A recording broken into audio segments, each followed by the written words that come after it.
President Trump says a bill to repeal and replace Obamacare will be on his desk by early to mid-March. He's tweeting this morning. Despite the long delays by the Democrats in finally approving Dr. Tom Price, the repeal and replacement of Obamacare is moving fast. Joining us now is Doug Holtz-Eakin, American Action Forum president. Do you share the president's optimism that you can get a bill out there in place by mid-March? I certainly do. The contours of the repeal and replace legislation have been apparent for quite some time. In the House, there have been meetings among the representatives to hear concerns, flesh out details, and they're going to go home now, talk to their constituents one last time, and then they'll come back and, we know how this process works. They'll mark up bills in Energy and Commerce and Ways and Means. They'll send it to the Budget Committee, and they'll vote on the floor. I think all that can take place by second week in March, and then the Senate can do the same thing.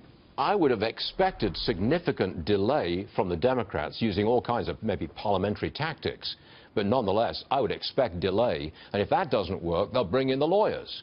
I got to say, I think their options are limited, Stuart, because they've chosen to do this in reconciliation where by law, there's a finite amount of debate in the Senate and only a majority needed to pass. So they don't have many options in this one.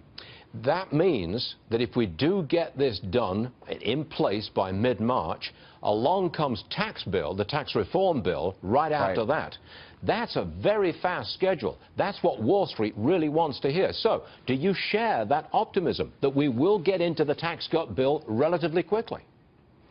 I certainly hope so. The schedule, as Speaker Ryan has outlined it, includes the House obviously moving first. That's what the Constitution requires, but the Senate moving as well by the summer. So for that to happen, we ought to see the first draft coming out of the Ways and Means Committee somewhere around the 1st of April, and I'm looking forward to it. From the inside, I am told that the Republican Party is pretty much split on Obamacare's replacement act, and pretty much split on which taxes to cut and by how much. Are you discounting a split within the Republicans?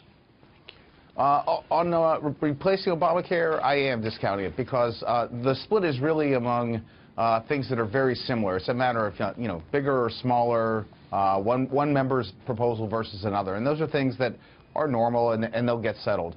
On the tax front, I think it's very important that we see what the White House is going to support. The president has promised an outline in 2 or 3 weeks. That's a key moment in the legislature, because if they're at odds with the House, that's a bad sign for getting something significant done in 2017. But you're optimistic. Obamacare's done by mid-March, and soon thereafter the tax bill. You're optimistic about this? I'm optimistic that we're going to see action that looks just like that. In terms of getting the tax bill over the finish line, I'd go back to and say what I said before. The White House is the key, and for the U.S. to get the significant tax reform that it needs, that makes this the best place to invest, to innovate, and to grow, it's going to take a big effort from the White House to get it done. Okay, we'll see it. Douglas Holtz-Eakin, as always, thanks very much for joining us, sir. Appreciate it. Thank you. Thank you.